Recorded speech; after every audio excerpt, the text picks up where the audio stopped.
Сәлем, менің сүйікті көрермендерім, каналыма қош келдіңіз. Видеоны көрмес бұрын тіркеліп, лайк басып, комментарий қалдырыңыз. Қоңыраушаны басып қойыңыз. Келесі видеомды жіберіп алмас үшін. Бүгін бізде фунчуза салаты. Ол үшін бізге керек ет, бұрыш, сәбіз, редька және приправалар керек. Фунчуза керек. Етті жақсылап қуырып аламыз чеснокпен бірге.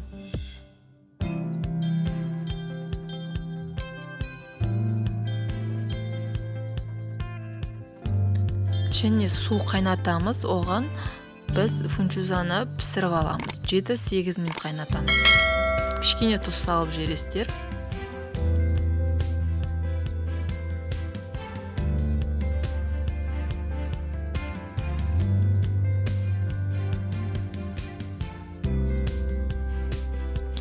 Етті жақсылап қуырып аламыз.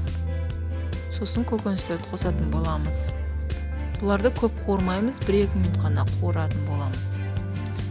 Және қызарту үшін мен паприканы көбірек қостым. Сіз болмаса томат қоссаңыз болады. Енді әркім өз қалауынша қосады. Мен чили бұрышын қостым кішкене, ашытылау болу үшін.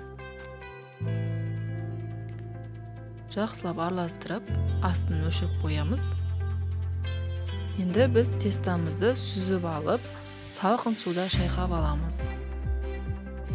Салқын суға салмасаңыздар, ол жабысып қалады.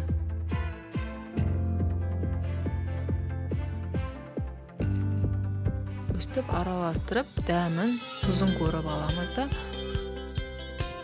тарелкаға салып, осылай әдемілеп бетіне күнжіт себетін боламыз. Ас болсын, өте керемет салат, ыстық тамақ ретінде жеуге болады. Жасап көріңіздер.